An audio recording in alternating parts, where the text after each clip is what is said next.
The founder of the BairFind Foundation. It's an organization designed to use local ballparks as locations for signs that show pictures of missing children in the hopes of finding them.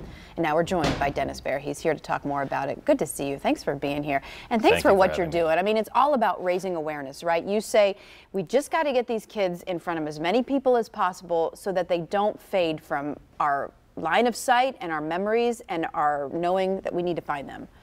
Yes, it's a way for the people in each city in America to know who the kids are in their city that are missing and need to be found. And I think that most people, especially sports fans, would recognize that as a challenge that you can rise to, that yes, we ought to know who the kids are in our city that are missing. We need to keep them in our mind as we go about our day, and the families of those kids, this is what they need. Because and think about them, because you said for your experience working with these families, it is so tough for them to try to keep their children relevant and in the media as much as possible.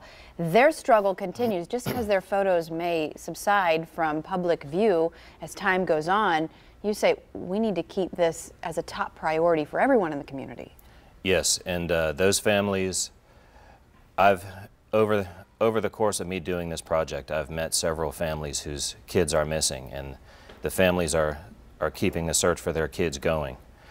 And they have told me that their number one challenge as a family with a missing child is, how do we keep our child's photo in the public eye so that everybody still knows that they need to be found? Because the reality is that if your child goes missing, everybody should stop what they're doing immediately and begin searching. Could you imagine, like, put yourself into the situation of those families? I can't even imagine what it would be. I mean, I don't even want to say it. Like, I couldn't even imagine something happening to my daughter.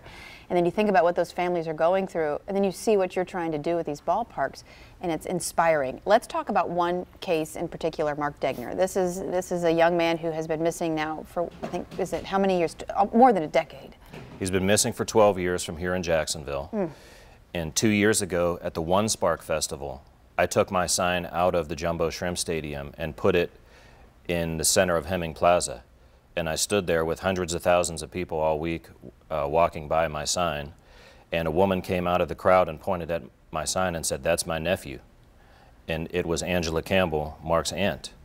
And her whole family was there, and they came up and gave me a big hug and introduced themselves. And they thanked me profusely for placing Mark's photo in the center of One Spark so that all of Jacksonville can just look, stay with right? them. Just look and be like, oh my gosh, I've seen this kid. And you said one story in particular was a young man who recognized a photo in one ballpark, and I forget where you said it was across the country, recognized that photo and said, oh yeah, he's the new guy that just started in my second grade class or whatever. It was at Steinbrenner Field down in Tampa with the Tampa Yankees.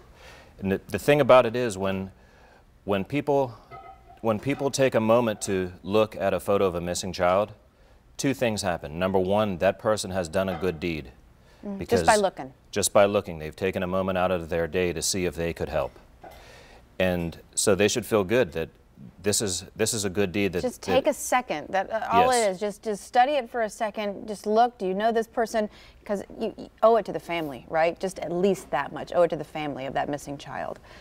Well, the truth is that we are the only ones that are raising awareness and making signs for these sports stadiums.